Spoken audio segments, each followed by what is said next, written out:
सोचा था तुम्हारे अभिमान के साथ साथ अपना वो अपमान भी धो डालूं जो तुम्हारे कारण तक्षशिला ने किया था, पर वो संभव नहीं, क्योंकि तक्षशिला का मैला रक्त शुद्ध करते करते तो स्वयं गंगा भी मैली हो जाएगी।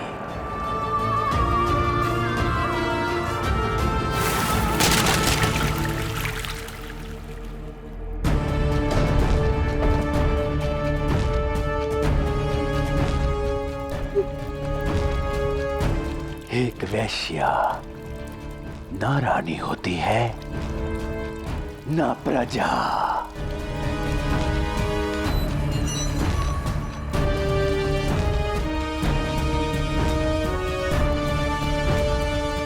वैश्या तो वैश्या होती है जिनका प्रारब्ध होता है पुरुषों को आनंद देना और उनके द्वारा कुचले जाना।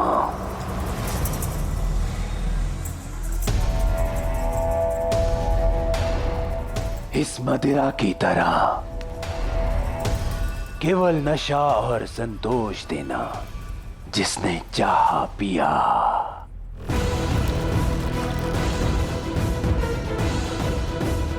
और जिसने चाहा बिखेर दिया।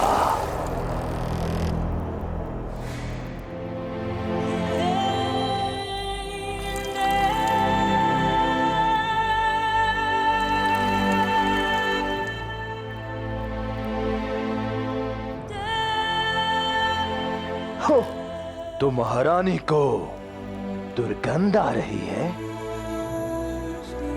इस गंध का अभ्यास कर लो तक्षशिला की कनिका, क्योंकि अब से अनगिनत बार तुम्हें ये परोसनी होगी अपने खरीदारों को।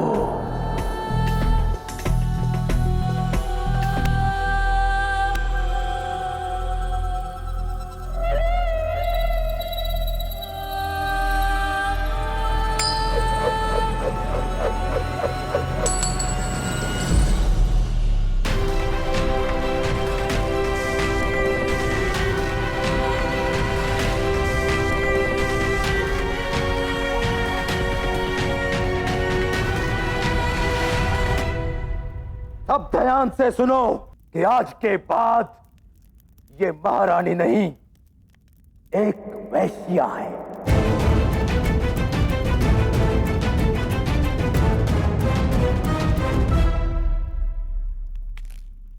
पुरुष अपने बल से स्त्री के देह को कुचल सकता है, परंतु स्त्री की आत्मा और उसके स्वाभिमान को कुचले, इतना बल तो देवों में भी नहीं। यदि तुम्हें लगता है कि इस अपमान से मेरी सोच, मेरा स्वाभिमान, मेरा संस्कार, मेरा निश्चय झुक जाएगा, तो ये तुम्हारी सबसे बड़ी भूल है शिवदत्त।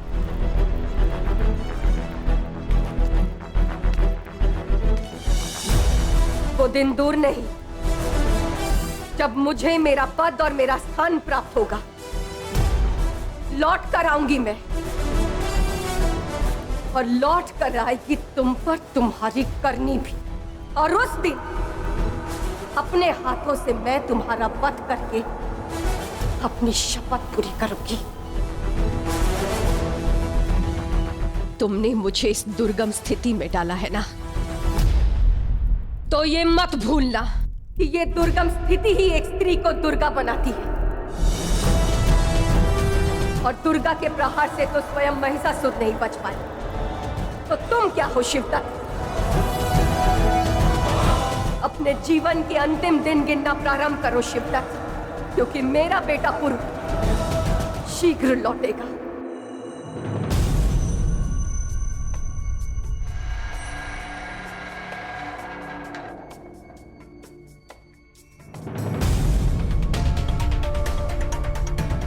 महाराज के घाव बहुत गहरे हैं। मैं कुशल और अनुभवी वैद्य की आवश्यकता है। हमें वैद्य कहाँ से मिलेगा? एक व्यक्ति है जो महाराज बमनी के प्राण बचा सकता है। वो तक्षशिला विश्वविद्यालय के प्रखंड आचार्य हैं।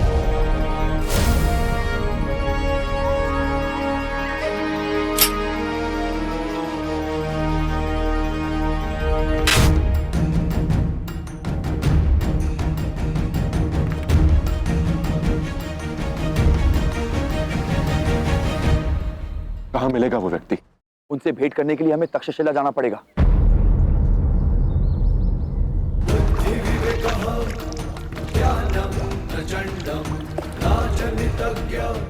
विचारे अखंडम गुणे गुण निधानम रणनीति चतुरम वलय मंत्रणाच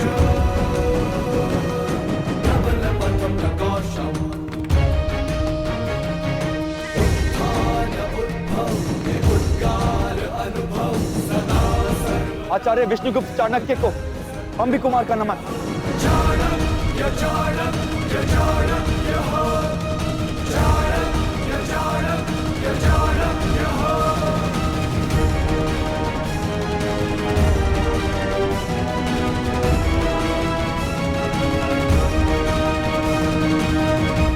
अपने पिता के जीवन के अध्याय को समाप्त होने से बचाने के प्रयास में लगा पुरु नहीं जानता था कि उसके जीवन में एक नया अध्याय प्रारंभ होने वाला है। जिस उद्देश्य से पुरु ने जन्म लिया वो उद्देश्य उसकी ओर तीव्रता से बढ़ रहा था।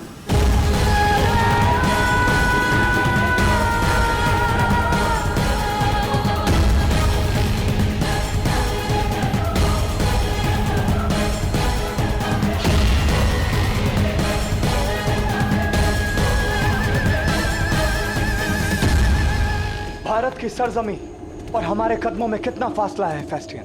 बस के हिंदू कुश की पहाड़ियां पार करते ही हम आपके ख्वाबों के आशियाने में होंगे हुजूर। मगर इस तूफान में ये रास्ता पार कर पाना मुश्किल है। हमें इसके थमने का इंतजार करना होगा।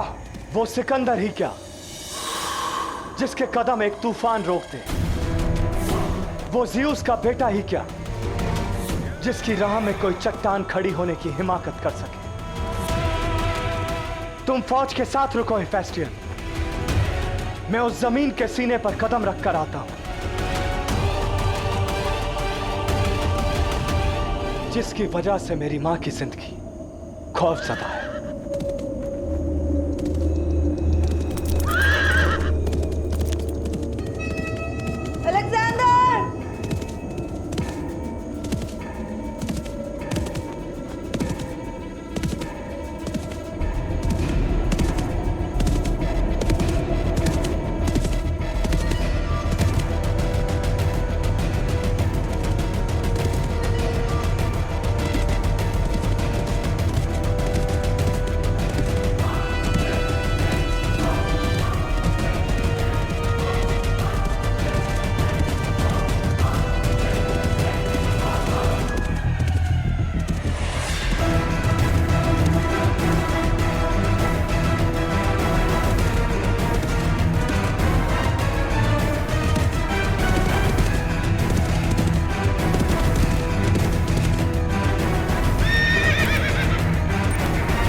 मेरी मातृभूमि पर कदम रखने का साहस भी किया तो मैं तुम्हारा भाग्य बदल दूंगा।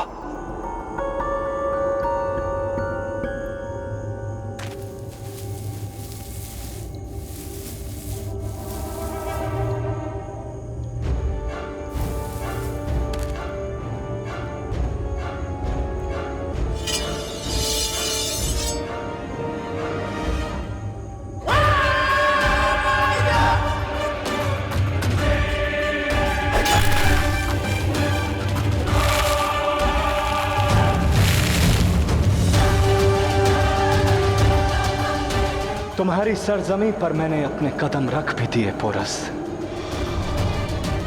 और तुम्हारे मुल्क की माटी को अपने पांव तले रौंद भी डाला।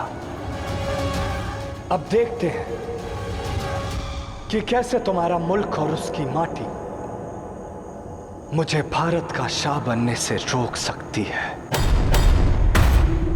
अलेक्जेंडर भारत में प्रवेश कर चुका है। यह संदेश अलेक्जेंडर ने भेजा है।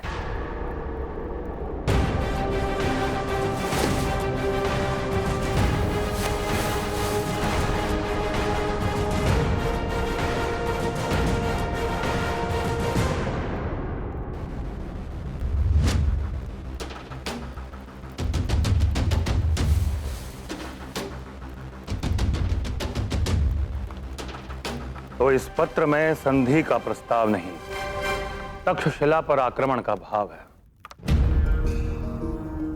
अलेक्जेंडर चाहता है कि हम उससे संधि कर लें, अन्यथा वो तक्षशिला का विध्वंस कर देगा। यही ना?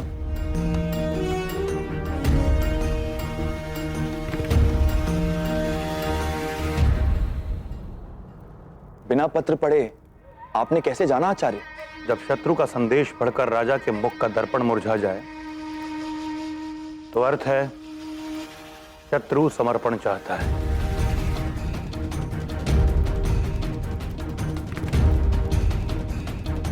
अलेक्जेंडर अपने प्रस्ताव के उत्तर की प्रतीक्षा में होगा। स्थिति दुर्गम है गुरु। एक और तुम्हारी माता की स्वतंत्रता का प्रश्न है, और दूसरी ओर एक विदेशी के हाथों देश के परतंत्र होने का संकट। अब बोलो पुरु, तुम्हारा चयन क्या है? मैं आऊंगा मां, आपका पुरु आपको मुक्त करवाने अवश्य आएगा। मुझे विश्वास है पुत्र। मातृभूमि से बढ़कर कोई संबंध नहीं होता। यदि मां को बचाने के लिए मातृभूमि को छोड़ दिया तो मां स्वयं मुझसे अपना संबंध तोड़ देगी।